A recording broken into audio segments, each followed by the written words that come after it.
Hello everyone. Welcome to my channel at Future Way next to World and my favorite destination Canada. Today we're going to talk about 8 big changes in Canada immigration rules. Marc Miller IRCC updates 2024. We will talk about Marc Miller's proposed new changes to the immigration system in a bold move to address Canada's evolving immigration challenges. Marc Miller, the Minister of Immigration, Refugees and Citizenship, is set to propose significant changes to the country's immigration system. These proposed adjustments aim to streamline processes, improve efficiency, and ensure that Canada's immigration policies continue to attract top global talent while meeting the nation's economic and social needs. As Canada's immigration landscape evolves, these changes could have a lasting impact on both prospective immigrants and the broader economy. If you are interested in this topic, pay attention and watch the video through to the end to get all the information. Please hit like and subscribe, and don't forget to push the notification bell for an upcoming video. So without any further delay, let's jump into the video. Immigration Minister Marc Miller has indicated a new wave of reforms targeting Canada's immigration and asylum systems, signaling significant policy shifts. These proposals, expected in the coming weeks, come amid growing concerns over inefficiencies, rising asylum claims, and issues surrounding temporary worker permits. What I can provide to you as a number is the expected decrease over that period of over the 3-year period, which is about 450. The first year 450, the next year that's incoming and outcoming with a slight increase in 2027. Here's a deep dive into what these changes entail and their potential impact. Current challenges in Canada's immigration system. 1. Lengthy asylum claims processing times. The average processing time for refugee and asylum claims in Canada stands at an alarming 44 months as per government statistics. This backlog reflects both the increasing volume of claims and systemic inefficiencies. There are nearly 250,000 refugee claims awaiting decisions as of the end of September, Minister Miller said during his testimony before the House of Commons Immigration Committee.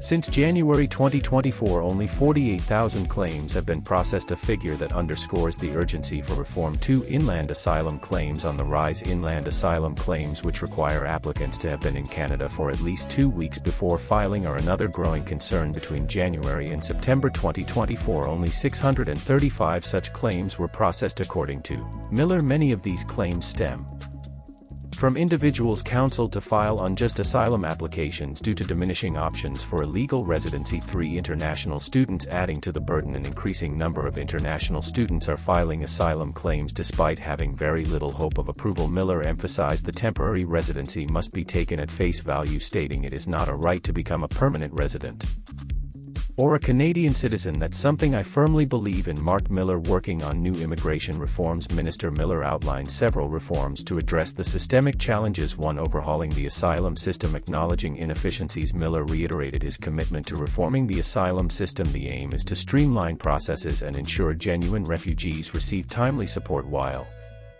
discouraging unfounded claims. The system is not working the way it should, Miller said. This is a function of both volume and efficiency. 2. Clamping down on LMIA abuses. One significant focus of the reforms is the misuse of the labor market impact assessment system. Currently, obtaining a LMIA provides 50 bonus points toward permanent residency applications, creating an incentive for fraudulent activities. Money is changing hands where it shouldn't, Miller stated, referencing reports of immigrants paying exorbitant fees to employers and consult FIA approvals. Ottawa is considering reducing the 50-point bonus to curb these abuses. 3. Addressing false hopes for temporary residents. Miller criticized institutions and consultants that give temporary residents false hope of permanent residency or citizenship. His reforms aim to emphasize the temporary nature of these programs, ensuring clarity for applicants from the outset. Public reactions and protests. Miller's testimony before the Immigration Committee was met with vocal protests from groups like the Migrant Workers Alliance for Change. Demonstrators held SS reading "Don't deport us, don't be racist, rights not cut, status for all." One protester directly addressed Miller, stating, "We are the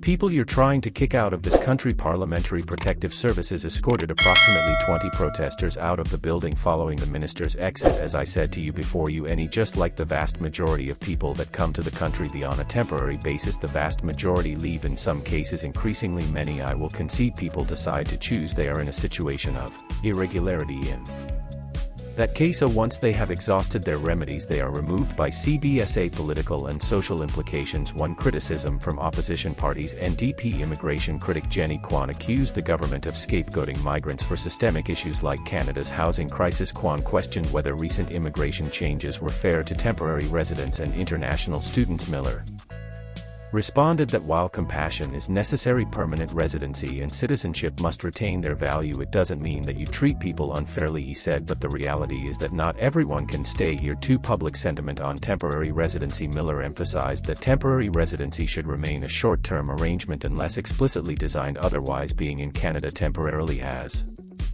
to mean something, he said, addressing the growing number of overstays. The broader impact of reform. The abuse of the system has drawn criticism from legitimate immigration professionals who argue that fraudulent practices tarnish the program's credibility. Reducing the 50p-point incentive may alleviate these concerns but could also impact the recruitment of foreign workers. There are an increasing number of international students making asylum claims, I think with very little hope given their conditions. They, whether you like it or not, are entitled to a form of due process in this country. I don't think you would purport to deny it to them. Are there things we can do to make sure that's more streamlined? I would encourage you to follow the next few weeks as we propose more amendments to the immigration system and the asylum system. But let's recall that every party in this House except for the Liberal Party voted down our asylum reforms in the budget. A bit shameful considering the Conservatives had proposed these in earlier years, but you chose to play politics about it. This is a system that is in need of reform, and it's in need of reform in the right way. Canada's economy relies heavily on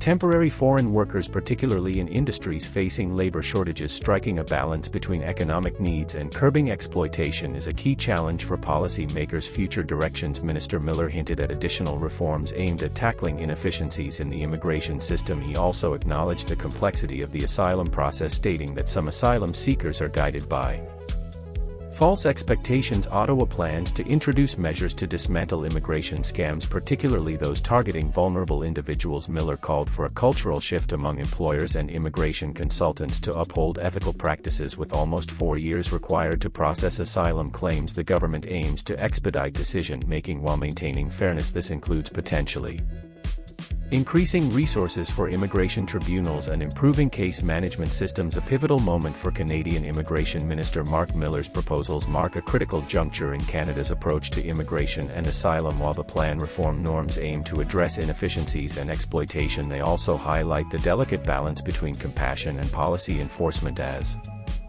Canada navigates these changes, public debate will likely intensify, with stakeholders from all sides advocating for their vision of fairness and opportunity. For now, all eyes remain on the government as it prepares to unveil its next steps. As Marc Miller prepares to introduce these new changes to Canada's immigration system, the proposed reforms promise to shape the future of immigration in the country. If passed, these changes could provide greater opportunities for skilled workers, enhance the settlement experience for newcomers, and strengthen Canada's position in the global marketplace. As we await further details, it will be crucial to assess how these reforms balance the nation's goals for growth, innovation, and inclusivity. That is all for today in this video. What are your thoughts on this? Please let us know in the comments section below. Thanks for watching the entire video. Hopefully the information is useful to you. See you later in the next video. Till then, take care.